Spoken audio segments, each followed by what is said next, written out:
le kokure twavada odondwa dudata te twavada moshihunda shata te twavada Toya twamana no wawata te no wawama natite na inyangu bongana Toya twamana Toya madukumana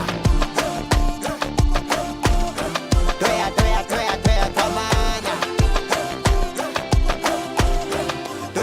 Toya madukumana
Lockdown Nights with Josie Joss.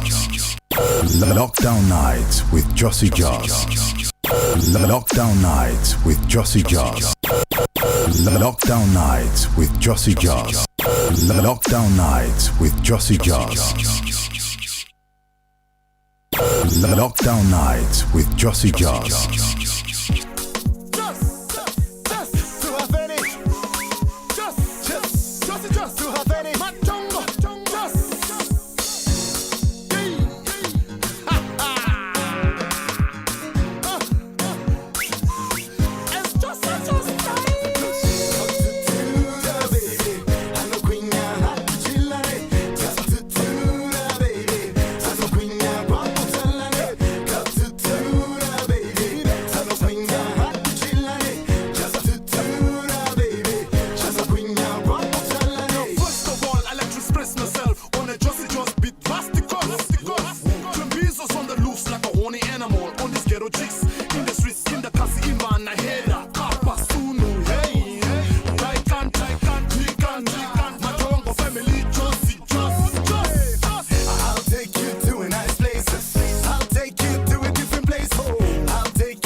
We hit them with Google our ways. Oh yes. It's a songs. It's a song that I did with my Tonga family. This one is called Katutura. Well, good evening. It's a Thursday. We're in the happy mood. We ready for Friday.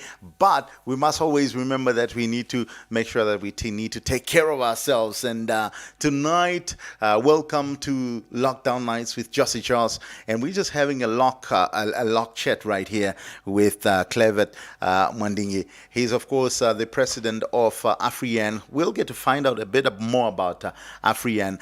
But also, We're talking about the male child. What do we do with that male child, that boy child? What are we doing with the boy child, and what's really society doing? And what are the impacts of neglecting the male child or the boy child? We'll talk about that right here on Lockdown Nights with Jussie Jones. Quick one. The numbers are growing.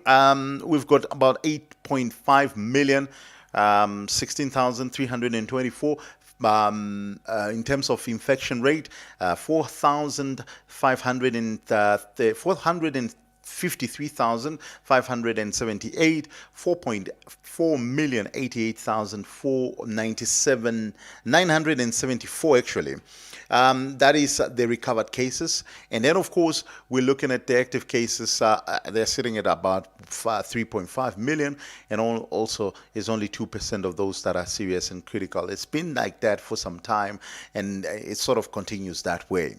3.5 million are in the mild, or just over 3.5 million are in the mild condition. And then, of course, we've got a 91% recovery rate, and only a 9% death rate so far. In terms of the collected data, the data could vary, and it picks up and it goes up now, here and there. The numbers that we are really looking at and we're waiting for is, of course, those country by country. America still sits on top, and there's so much that has been happening, and people are talking about the Russian billionaire that had his or his plane flown into the country or land in the country, and then it flew out again. Read the story, got to understand what the story is all about. Perhaps maybe we could look at it and say, justifiable, noting that he had to leave. He's got his own plane. You would ultimately expect that plane to land in the country. But there's different versions to that. We don't want to get in there. There is, of course, the issue around the Namibian or with South African citizenship that has been arrested, and well, we've received, sort of the rumors around the fact that there's about, 18 police officers that are currently quarantined and are going through tests, so that they could determine whether, because of course he was or he is infected with COVID-19, and the police sort of didn't take precaution around that. And that's really what currently is the issue that's taking center stage right here in Namibia. The biggest one, of course, they're talking about the 7 million. That's the 7 million they're talking about. We don't know much about what really is happening around the 7 million. But most interesting, of course, is the former acting CEO of Fishco, Paulus Ngarangi, who has issued a statement to indicate that, look, in any case, he assisted, he went out there to the border to assist someone, but he took precaution throughout the whole process, and he is healthy and not at all, at the moment he is saying that he is willing to, cooperate with the authorities about his situation on COVID, whether he has tested positive or whether he's exposed or not. There is that issue about exposure that is being spoken about, and exposure, of course, being the biggest, sort of the biggest thing right now with some of the officers that have been exposed right at Independence on 77. It's a sort of a big issue. It's a big story, but we wait to see how it plays out. But we look at Namibia. Of course, Namibia's cases have increased. There's some sort of increment in the number of cases in Namibia, and Namibia now is sitting relatively high with about 39 cases. 3 new cases. There's a student from the UK that is tested positive. I think she's about 22. There is, of course, the one in the 55-year-old in Swakopmund, and then of course Walfish Bay. There's another exposure there, or there's another positive case there. 20 active cases, and only 19 of those are sort of recovered cases, and we are looking at how things are going to play out. Walfish Bay, heavily exposed. I think we spoke about that. Walfish Bay is heavily exposed due to the fact that there was a huge movement of a positive, or a person that tested positive that moved up and down. So that is the situation that we're finding ourselves in as a country. That talks about whether we could go back to stage 1 as a whole country. Is commerce going to go to stage 1? We don't know yet. We're still yet to find out whether commerce is going to move to stage 1, back to stage 1 or not. But there's quite a lot of speculation. We will keep you up to date with what's happening, and we'll just make sure that we relay that information. So Namibia is sitting on 39 cases, and that's the situation that we are sitting with right at the moment. Let's have a conversation around the male child, the boy child, and in the house with us is, of course, the president of AFRIYAN, KLAIVERT Mandingi. Good evening to you, my brother. Good evening, Josie. How are you? Thank you very much. Thank you very much. I'm very fine. Okay. Before we get started about this boy child and the impacts of neglecting the boy child, I want to find out, for those that don't know, what is AFRIYAN?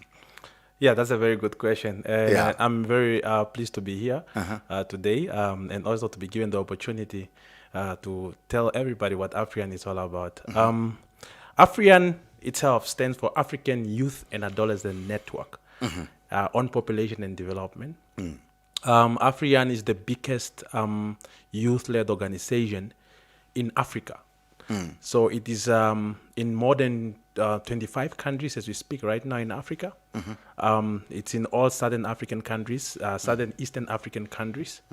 Namibia is represented in all 14 regions, but we have 11 regions that are really active structures. AFRIYAN is the youth network that's registered to the AU, as I've mentioned earlier, that advocates for the rights of all young people. The rights of all young people when it comes to access to services, whether it's economic service, whether it's health services, whether it's information services, whether it's spaces in terms of young people being represented at the levels where decisions are made, policies are put together, strategic frameworks are drafted. AFRIYAN is the youth network that advocates, and it's a network. It's not an organization, so it's a network because it has organizations that are affiliated with it that are youth-led as well. So the youth network or youth organizations are then now affiliated, which means AFRIYAN coordinates those youth networks, and AFRIYAN is the only network that has got the actually access to be part of these high platforms that the UN General Assembly, African Union, SADC itself, all those in terms of parliament as well. So all those are high-level tables. That's where AFRIYAN advocates for young people. Okay. There's a question around, of course, the question that arises is from June 16, just a day or 2 days ago. Yeah. We celebrated June 16, Youth Day in South Africa, the Day of an African Child on the African continent. I want to find out what has been some of the achievements that you've achieved over the period as AFRIYAN that you could sort of single out and say, this is what we have done as a network to ensure that, young people are here and there. Talking about the June 16 African Child Day, that actually is a very big day for AFRIYAN because most of the activities, or let me rather say the strategic framework for AFRIYAN, or strategic plan, is literally deliberated from that, is integrated from that day, whereby young people has taken the stand and they had enough and they said, look, we want to be involved, we are tired being oppressed. We are tired of living in the same situation. And coming back to the question of what have we done, what has AFRIYAN done to sort of speak to that day and to say this is what you have done that sort of coincides with the day of June 16. Ever since the establishment of AFRIYAN, and that is AFRIYAN was established in year 2002. That's on the regional level, which is Africa. In Namibia, it was established in 2012. So it's about 8 years now in Namibia. What we have done so far, especially in all African countries, East and Southern Africa, we have advocated for the fair and equal and equitable access to health rights for all young people. And when I talk about young people and access to services, I'm talking about whether it's a black young person, whether it's a white young person, whether it's a young person from a minority population. We are talking about LGBTQI. So I'm talking about those young people that we have advocated for them to be treated fairly, for them to be given the services, for them to be allowed to conform to whatever they want to conform to, for them to be allowed to have a space to air their voices when it comes to SRHR services. SRHR is sexual reproductive health. For the girl child to say, it is my right to choose whether I want to be sexually active at the age of 12, whether I want to be taught how to use a condom at the age of 13. So we have advocated for that, and that has been one of the most highest successes that we have achieved ever since the establishment of Afrin. For the boy child to say that I have the right to conform to whatever I want to conform. I have the right to be in a relationship with whoever I want to be in a relationship. So I have the right as a boy child to be an entrepreneur and to compete with companies and also be given an opportunity to render my services. So we advocated for that. Okay. You've advocated for all of this. I want us to talk about the boy child. Yeah. And that's really what we're talking about tonight. Yeah. We wanted to get a background on AFRIYAN so that I think our viewers and listeners can have a better understanding of what AFRIYAN does. But before we get to the boy child, who are some of the notable figures that emanate from AFRIYAN? Well, at the moment, right now, and I'm really pleased that you asked that question, the current Deputy Minister of MICT, Honorable Emma Theophilus, currently also serves as the head of finance in the AFRIYAN cabinet. So she's part of the AFRIYAN executive committee, and she's one of the people that we can say it has been a success, that AFRIYAN has succeeded. And AFRIYAN Namibia, actually, to say, is the first chapter to have a young person in parliament. Yeah, so that's it's a an great achievement.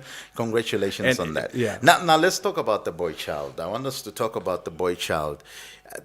We had a very interesting conversation around the boy child, and there seems to be a neglect that's happening with the boy child. What is this neglect that is happening with the boy child? Because the boy child has been taken care of. One would say the boy child has been taken care of. They are able to play soccer. They are able to play rugby. They are able to sing. They are able to perform. Everything sort of has been sorted out for them.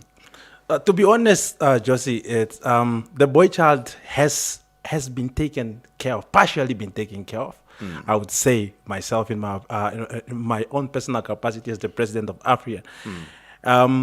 And I would really say that in the past 25 years, the issues has been around the adolescent girl. And I know it is because of women being seen as a vulnerable community in society, women being seen as they have less power to protect themselves, and issues that are surrounding women in terms of even if you look at the Sustainable Development Goals today, they're talking about zero maternal death. Obviously, yes, we need to protect our women. They're talking about zero gender-based violence because for 25 years, women have been seen as the victims to gender-based violence. And when we say the boy has been taken care of, the boy has been taken care of in terms of sports, in terms of maybe employment in certain cases, because that has also fallen out of now, the race, in terms of other activities. But when we come to activities in terms of rights and educating the boy child, on who he has to be in society, those needs have not been met. Yes. Why have those needs not been met? What transpired there?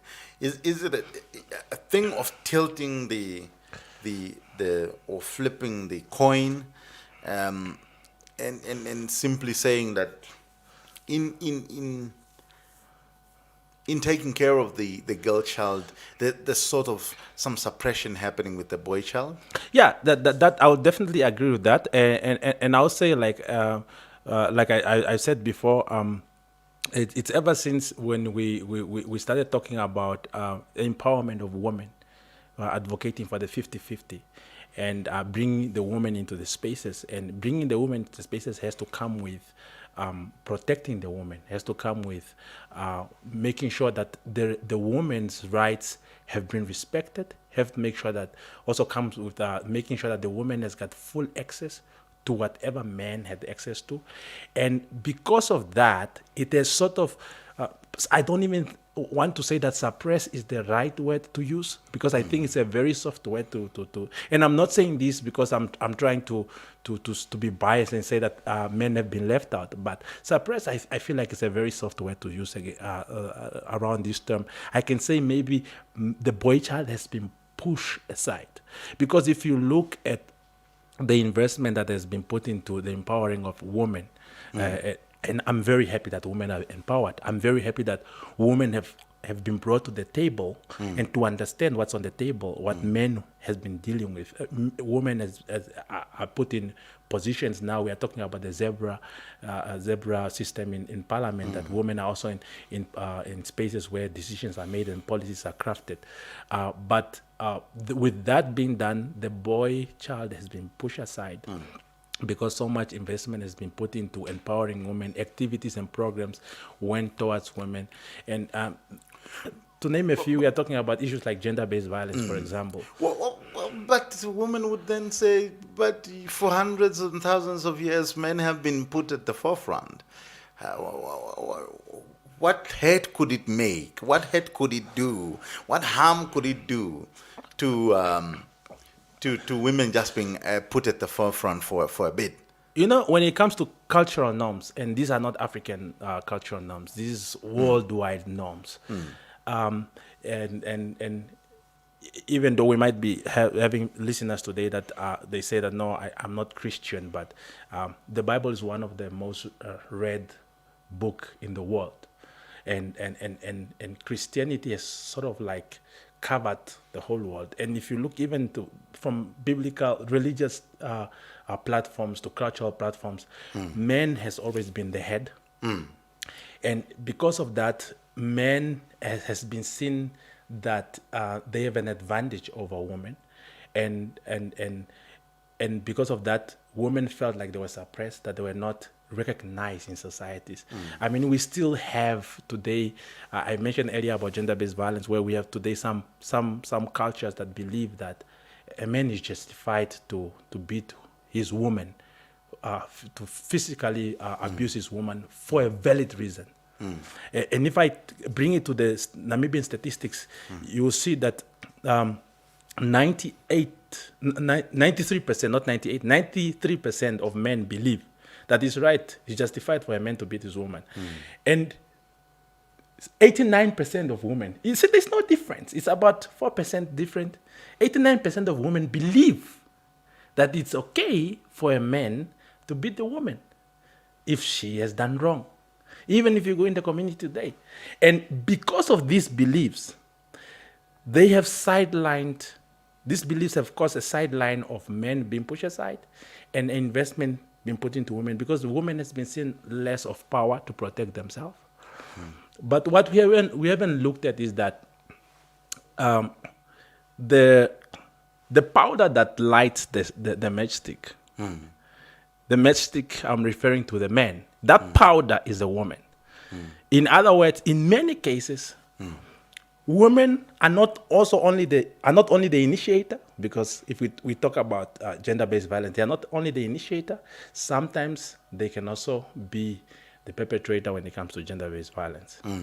And today we have a lot of men that are actually suffering. There's a study that says that about 25.9% of men are perpetrators of gender-based violence without knowing. Because the investment in the woman, and I was talking to somebody who actually said, the investment in the woman has set a trap for men. Okay. Because men today, they are perpetrators of gender-based violence. And if you understand the meaning of gender-based violence is any violent act with or threat, any violent act or threat that sort of like is perpetrated or initiated by unequal power. And if you look at the acts that are under gender-based violence, we even have got issues of consent, for example, that men are not educated about. We'll get to the issue of consent, and I want us to get there. But let's highlight this issue and the impact on gender-based violence. Why should you take care of the boy child when it comes to gender-based violence or sexual assault? Why should it matter to take care of the boy child? Because at the moment as we speak right now, a lot of men, and a lot of men can include you and I here, Josie Jones, are in the dark. They're in trouble. They're in the dark. They're in this dark room, and this dark room is full of things, and they don't know which one of those items in that dark room they should touch. If they touch, it's wrong for them to touch it or not. That's how men have been left out in terms of gender-based violence. So because of lack of activities, lack of programs that have been put in place to educate the men, because it has all been about educating the woman on if this and this happen, if ABC happen, that is gender-based violence. If ABC happen, that is sexual violence. If that and that happen, that is sexual abuse. If that and that's your privacy or your confidentiality has been breached. If that and that happen, it's out of your consent, you must report it. But it has never come to a man to say, if that and that happen, you are also a victim of gender-based violence. If that and that happen, you are also subjected to be, a victim of gender-based violence, or to be a perpetrator because of this that could set you as a trap. So a man today is not educated because of that.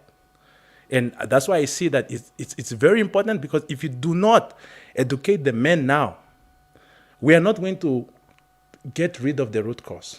And the root cause is, you have to solve the problem, you have to go to the root cause.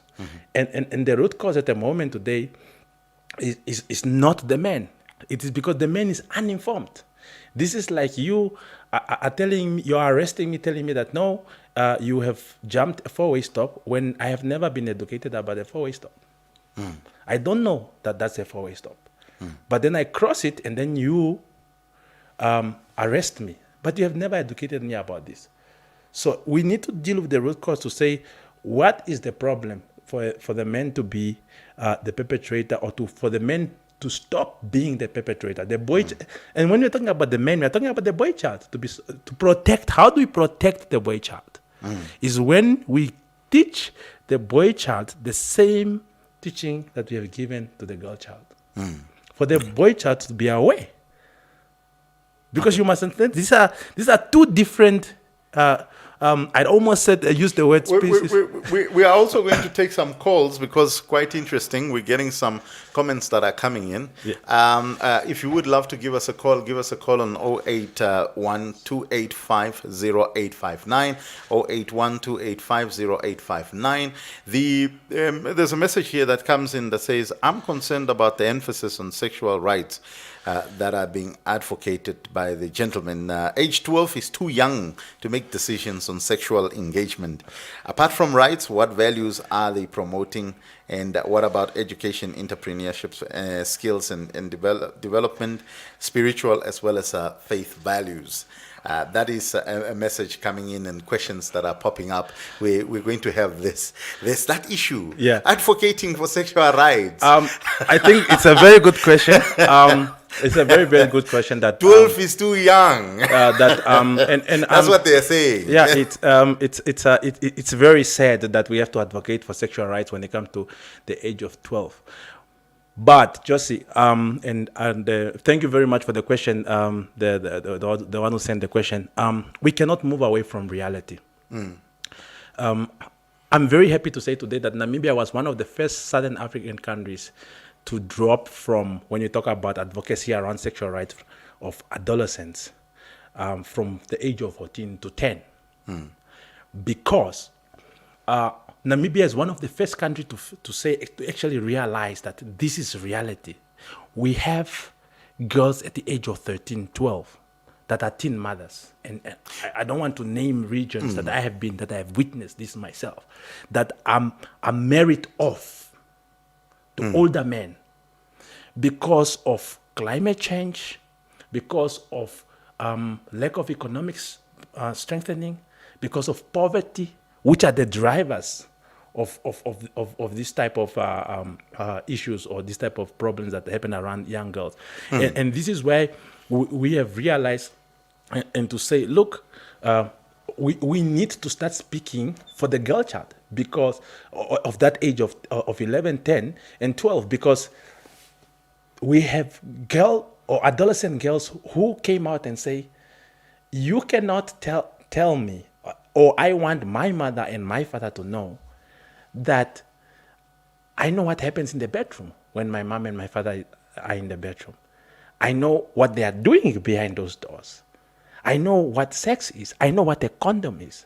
So, and I'm very, very happy from AFRIYAN. This is why we speak. We speak about these terms very openly.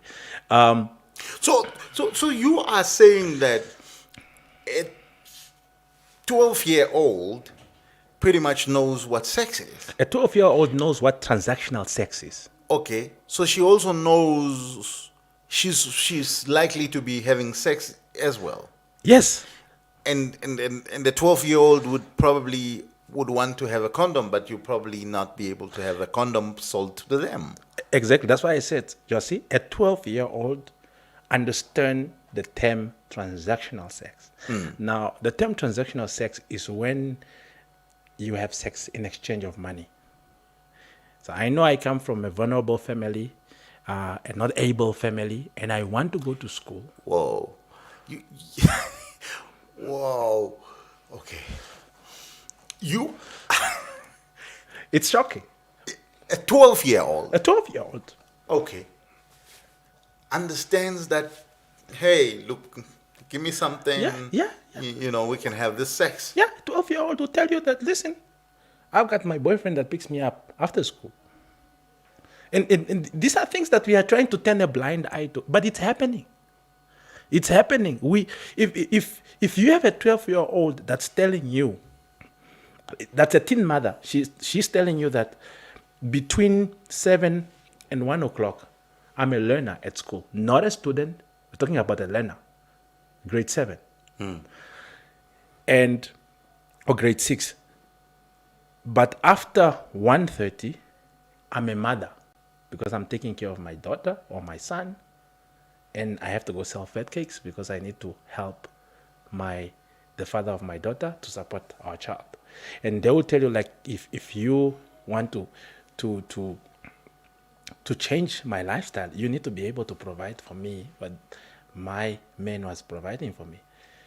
And these are issues that we can't run away from. These are issues that I know that were attentively tabled in Parliament as well at one point, and there was sort of a tower was thrown around them that we can't talk about these issues right now. But in the sexual reproductive health right world, SRH world, with all the partners, and I'm talking about government agencies, the Ministry of Health, Ministry of Youth, we are dealing with these issues openly. We are talking about them openly because we know they're happening. We know the victims of these issues. We have identified them. And this is how... Well, but wouldn't you see tougher laws probably prohibiting these things from happening? You know, just see, as much as we want to talk about the law, and the law is a very good thing, and the law stands, but the law also acts in a very narrow space also, because the law is only strong, or is only, how must I say, useful, providing it's given the platform. So if this is seen as a norm in the community, for example, in the vulnerable communities and marginalized communities in our country, if it's seen as a norm, if you have parents giving off their 12-year-old because they know that we are unable to take care of her, we rather allow her to go with John or Peter, who can take care of her. And it's seen as a norm. How does the law then come in and say, look, what you are doing is literally, for instance, you're literally raping this child because she's underage, and this is wrong. But then this girl does not press charges, because if she would tell you, if you're going to take me away from this life, you need to take care of me. I've seen this in a movie. I just forgot the movie that Philippi, is it what is the Mbesha Ehinga did a movie around this young girl that was in school, and she was married off to this other guy, and she was a virgin, and he didn't want to she didn't want to have sex with him. And at one point in time, he raped her, and then she fell pregnant. She gave birth, and it's sort of a story where he tells that all her friends, it's almost quite 3 or 4 of them, were actually married off, and they were having kids, and they were leaving school, and they disappeared from school, and they didn't have an understanding around this. And it seems like that, based on what the statistics were indicating, there's high numbers of these things. I think they were talking roughly about 7,000, over 7,000 cases in Namibia that they have picked up of young girls and underage girls being married off. And they would talk, I mean, this is between the ages of 12 and I think 16. So ultimately, I hear what you're saying. What are the educational programs that you guys have with AFRIYAN? I know there's questions that came up. We'll continue with the boy child, but what are the educational programs, especially directed towards these issues that you have? That you have issues of young girls being married off. I don't know whether that's happening with the boy child as well. Whether the boy child, you're finding him having aunties and other, older women in the community having sex with younger boys. I don't know. But what are the educational programs that you guys are advocating for at the moment? Well, with the boy child, it's not different as well, but we come to that later on.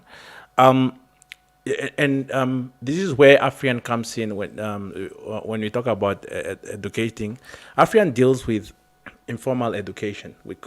What we do as AFRIYAN, we call it informal education, because it's education after school. It's not education within the school spaces. But in partnership with the Ministry of Education, because AFRIYAN is also we are also part of the National Strategic National School Health Task Force. which is then now spearheaded by Ministry of Education and the Directorates of Education. So in the schools, we have a curriculum called CSE, Comprehensive Sexuality Education. And that is in the schools at the moment. And that will just show you the level of seriousness that the government has taken this, and actually to understand that this is real. And the comprehensive sexuality education informs. And I know there's a lot of people that misunderstand that this curriculum teaches young people about sex. No, this curriculum teaches young people about their rights. When it comes to sexual health, that's why we say it's a comprehensive sexuality education. It's not sexual, it's sexuality. So it's a thin line between the word sexuality and sexual. So sexual is when you are teaching about sex. Sexuality is when you are informing the rights that it's your right as a young person to do this. It's your right to say no. It's your right if somebody is putting their hand on your thigh and you don't feel comfortable, for you to say that you don't feel comfortable and to tell that person how you feel about it. So that's what's happening in the school. And informal education with AFRIYAN, we are running a lot of activities in partnership with the UN agencies as well, specifically to name the UNFPA, United Nations Population Fund. So we are running activities out that at the moment right now, AFRIYAN is spearheading the Condom campaign that informs, educates on condom usage and promotes the distribution of condoms, and obviously also to remove or to fight that stigma around young people being afraid to touch a condom and young people thinking that it's wrong for me to touch a condom because. Yeah. And then the alien, sorry to cut you, and the, one campaign is what we call it the EUP, which is Early Unintended Pregnancy. That's also in partnership with Ministry of Education and other UN agencies as well. So those are the informal education campaigns and activities or programs that we are running for young people. What is the statistics around the boy child making use of a condom? Noting that you are indicating that the boy child is sexually active. Yeah. What is the usage of condom, the percentage of usage of condom right now? Have you guys picked up some numbers and some figures around it? And is the boy child really using a condom? And if not, what's happening there? You know, you'll be actually be surprised and probably put a smile on your face if I tell you that when it comes to fighting stigma and overcoming stigma and that discrimination, the boy child is the first one to say, actually, you know what, I am ready to pick up a condom and carry it around and not feel stigmatized, feel decriminalized or criticized in the community, or discriminated in the community. So in terms of the percentage on who is more comfortable to hold the condom, who's more comfortable to say, I want to use a condom, the boy child, actually, they are huge in numbers in terms of the access to condoms. And they are more open to advocate for the use of condoms. Okay. You consent. Is the boy child, there was a point in time, there was this Me Too movement, and there was numbers that were circulating and names that were circulating, and it seemed like there was a lot of young boys, especially high school boys, that were implicated and names that were mentioned. Yeah. Is the boy child well aware of this thing called consent? And that's what I'm talking about. And we are only talking about numbers of young men that came out. We are not mentioning numbers of older men who have not come out, or who have not been pointed out. Who have not been pointed out. Yeah, because maybe of fear, or maybe of trying to jeopardize or tarnish that older person's name in the family or in the community, or maybe it's a person that carries a status. It could be a police officer, it could be a minister. You know, I'm just saying, throwing words around. Those are numbers that haven't come out because the boy child has not been educated when it comes to concern. And if you understand the depth of concern is a very sensitive thing that even the first time when I understood concern, I was literally like, oh my gosh, I have been I can actually fall in the number of perpetrators of sexual violence because I have done things. I think I have done things. I might have done things that I was not consciously aware of. You thought it was okay. That I thought it was okay.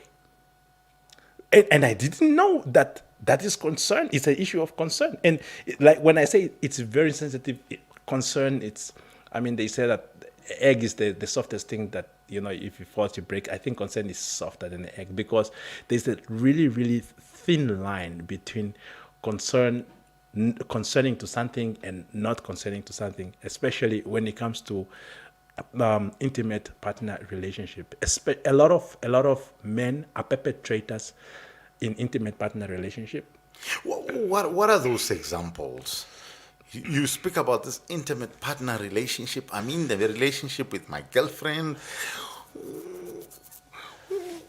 I want to understand because I think a lot of men want to understand. Yeah. When do I break the barriers? When is there's no consensual or agreement between me and my partner on this? Because you're speaking about intimate partner relationship. When does what needs should the man know? To start it from a baseline, there are people who are in relationships today and probably listen to us today, couples that are listening to us right now, that in a relationship and literally this man or this guy thinks that because he's dating this lady, he has the right to have sex with her whenever he wants to have sex with her. Or this lady, she's dating this guy and she said that I have the right to have sex with my boyfriend whenever I want to have sex. That's already breaching the issue of concern. Or I have the right to remove her t-shirt because she's my girlfriend. So if we go to bed and she's dressed, I have the right to remove her clothes or his clothes because we are even in a situation where you are married. And that's where concern comes in because you don't have the right. Whereby if a guy thinks that, no, I met this girl, I picked her up, we go to my place, it means that we are going to get down. We are going to have sex. You're already breaching concern. Because it doesn't mean that if she goes to your place or he comes to your place, you're supposed to have sex. It doesn't mean that you have right to have sex with them. It doesn't mean that you have the right even. But then why is she coming? I thought she's coming. She's coming because she wants to be with you, not because she wants to have sex with you. And this is where you have to ask for her consent. Okay.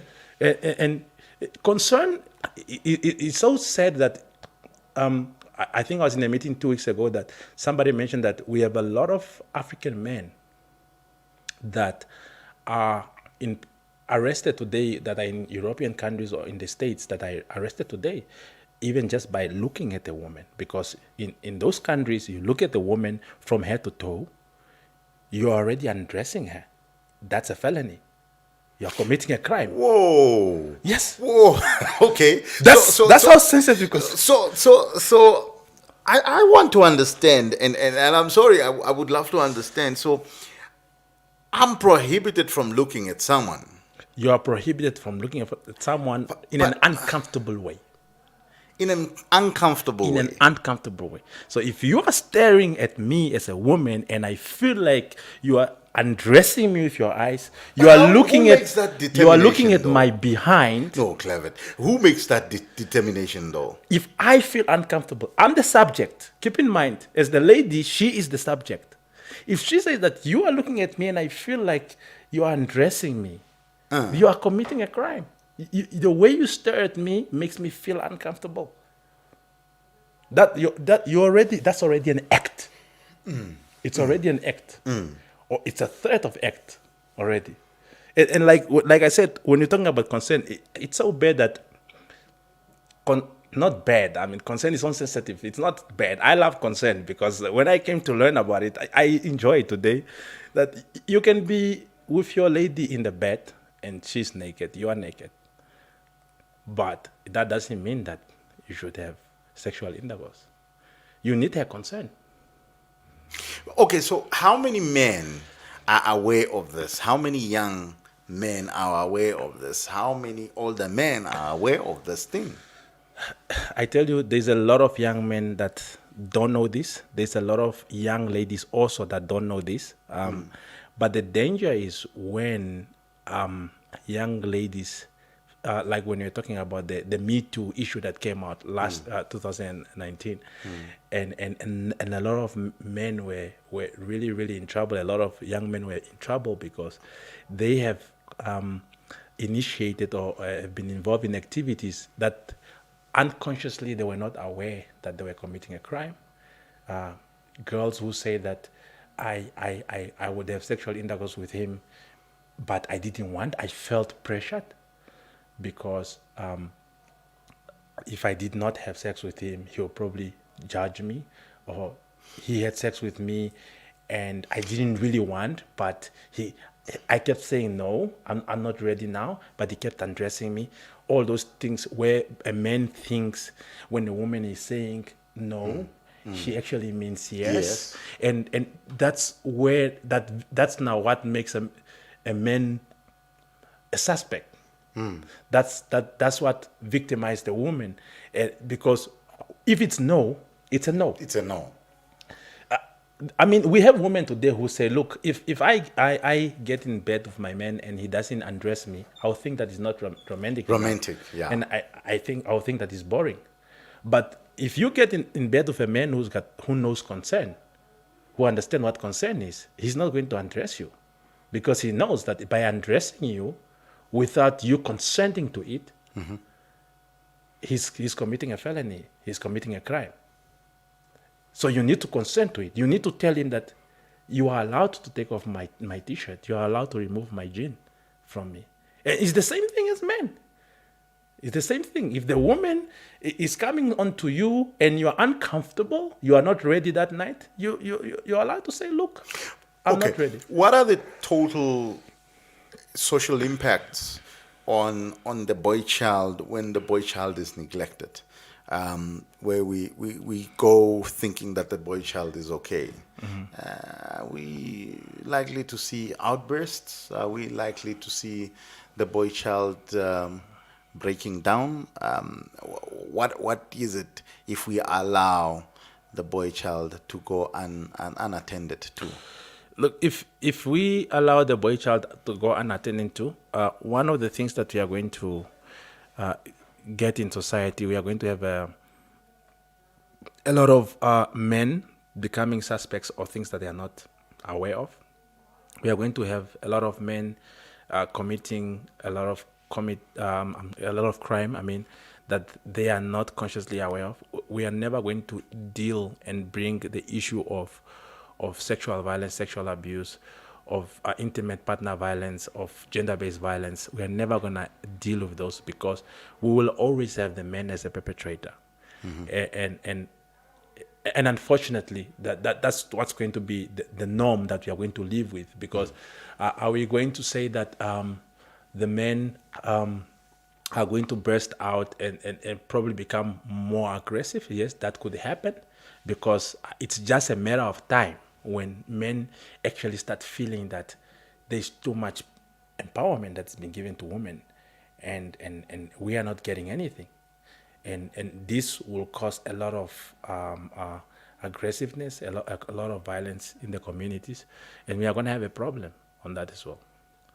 So, what are the plans for AFRIYAN towards this issue? Well, it's a good thing that 2020 is a year actually that most of the development partners, including government itself, is taking a step to now advocate and to look into the matter of the boy child. So they are, at the moment as we speak, there's a lot of programs that are being put together. There's a lot of funding that's being put aside that's going to target the education around men and boys. I know there's a new training manual now that has been put together by the Ministry of Gender and the Ministry of Education and Ministry of Health that will target conferences that will be put aside for men and boys to be educated, for them to be, and the same issues of consent, especially the issue of consent. I think that's going to be one of the main topic, and the issues of gender roles. What is the role of a man in the community?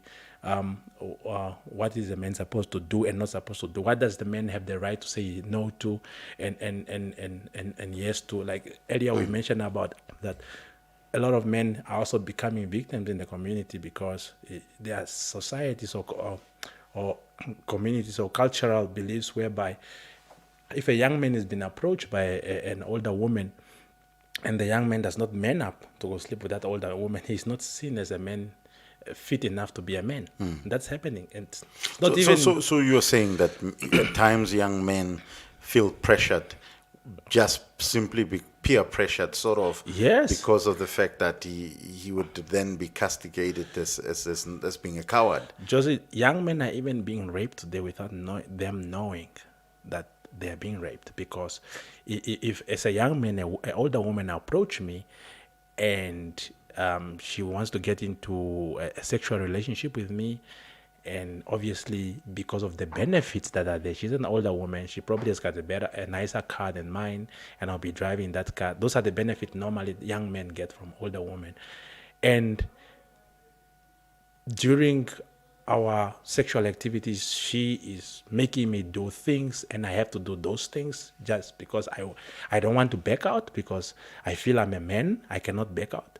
And if I go understand later on that whatever she was making me to do is probably raping me, because I'm doing these things that I'm uncomfortable with. Because the moment you are doing something that you're uncomfortable with, it's wrong already. You need to be comfortable. You need to be at peace with it. And also the fact that I'm doing it and I know I'm underage, then also it's wrong already as well. And because of what society has taught us as men, that as a man, your role as a man, you do not back away from things like this. If you're approached, you must take your stand as a man, and you must deal with the situation. A lot of men, they either fall victim or they become perpetrators because of these issues, because of the gender roles that are being put in society. Into society. Yeah. Okay, I think it's an interesting thing, that consent thing. I'm just sitting here smiling and asking myself, wow, that's the thin line? That's the thing. But, and I'm just asking myself, how many men are aware of that thin line? How many men are aware of that thin line? It's quite interesting. And I think the most interesting part about it is the fact that you're speaking about teaching the young men to be able to understand, okay, so how do I treat a woman? How do I respect a woman? And it helps him to be able to know, how to deal with a woman, but also how do I deal with my children? How do I deal with my kids? There's so many issues that come out. There are many other issues, but also how do I deal with other men? If someone comes at me and insults me, is my only reaction towards that just violence? Yeah. Am I just going to act and respond to everything in a violent nature, or can I deal with it differently? This is actually the issues that we are looking at now, especially in the countries, the less developed countries. We have a lot of men that are actually struggling, and this is where we're actually saying also we must bring this conversation, and we must hold this conversation from the grassroots, which is from home. Parents must start talking to their children about these issues. Parents cannot talk to the children if the parents are not educated. So, and this is why I mentioned earlier that we are going to be we will be rolling out training on that are targeting boys and men, because men has to be educated. For a father to be able to sit down with his son and say, if you do ABC to a woman, it's wrong. The father has to accept, has to understand, and actually has to believe that yes, it is wrong. This is my cultural belief. This is what the law is saying today. And the world is becoming a global village with all these laws. Now we are all being conformed into one little bubble that we have to obey whatever is inside there. So some areas we have to put away our cultural beliefs that make us men, and we have to start talking about these things. And this is a conversation that has to start. It's not something that's going to be done in one day to say that no, there's a training that has been done and men understand and this is what we are going to do. It's going to take probably another 25 years, like we have been doing with the adolescent girl. So it's probably going to take another 25 years to teach the young men again. And it's something that we have to start investing in. It has to begin at some point. But it's a conversation that we are supposed to start having with our friends. It's a conversation that you and I, Josie, as friends, we are supposed to start having to say that if you do this to your lady, that's wrong. It's not right for you to handle your lady like this. It's really wrong. We are supposed to have this conversation as friends. We are supposed to have this conversation in the schools. This is the only way we can teach the young men. If we do not make this a conversation, and I, as a friend to you, I'm afraid to tell you that these behaviors or the way you have been treating your lady, I have known you for 5 years, the way you have been treating her, it's not right. I want you to understand that it's not right because it could get you in trouble. We need to start having this conversation because they say word of mouth is the best marketing. So once we start having this conversation, that's the best way that we can actually start developing the new behavior, because this has to come with behavior change. Psychologically, we have to change. We have to change the way we look at things as men, and it's not gonna be easy because some men are gonna feel like their manhood is being taken away because you have to consent to everything. In developed countries, for example, the United States, when people get in a relationship, they make it clear, and through talking, you need to talk. If you are getting in a relationship with a lady, you need to tell her, listen, this is a relationship, and it's gonna be a sexual relationship. Do you agree to this or you don't agree to this? I know it sounds awkward, it sounds weird to tell someone that you have met because it doesn't sound cool anymore that you have to ask for consent, but to protect yourself, you need to have this conversation. You need to let the lady know that, no, I am interested in you sexually, and I want to have a sexual relationship with you. And if we go to my place, is it okay that we engage in a sexual activity, or are you not ready? These are things that you need to talk about with your partner. Yeah. Okay. Well, thank you so much for joining us. And I think what we will do is we will continue to have this series of conversations around some of these things, and especially the boy child. We will try and also, as we have done with the girl child, we've got Women First every Sunday that with Priska. Women First is going to be there. We're going to be dealing with women issues, and I think we just needed to look at how we deal with each other. And they say, teach a man give a man fish, and he will eat for a day. Teach a man how to fish, and he will eat forever. Yeah. And I think that's ideally what we are trying to do here, is trying to create and have the conversations that are difficult enough. KLAIVERT, thank you so much. And we were speaking to KLAIVERT Mwandingi of AFRIYAN, the president of AFRIYAN. Thank you so much for tuning in tonight. This has been Lockdown Nights with Josie Jos. Keep the faith and good night. Lockdown Nights with Josie Jos.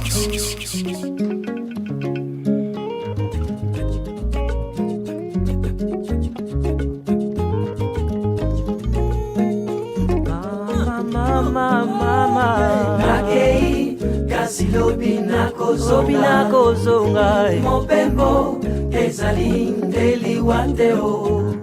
Nakei, Kasilobi nako zonga, Mayama, Mopembo, Ezaling, Deli Wateo. Totika bamboka musika, Tokende koluka bomoima. Toko mami telengano namboka mopaya nani ya sungayo pasina pasie Nakei kasilobi nakozonga atandele mopembo ezali ndeli wateo Nakei kasilobi nakozonga bakoyanga bakoyambanga mopembo ezali ndeli wateo nakozonga mboka Nakei kasi lobi na kozonga yema ezali ndeliwa teo atandele tokozonga Kinshasa pasi oyo eleki elinyokolo mboka ya mopaya pasi baninga atandele tokozonga Kinshasa pembeni ya bayeba ndaka yo atandele tokozonga mboka mboka babota biso atandele nakei kasi lobi nakozonga mopembo ezali eliwa te baninga nakei kasi lobi nakozonga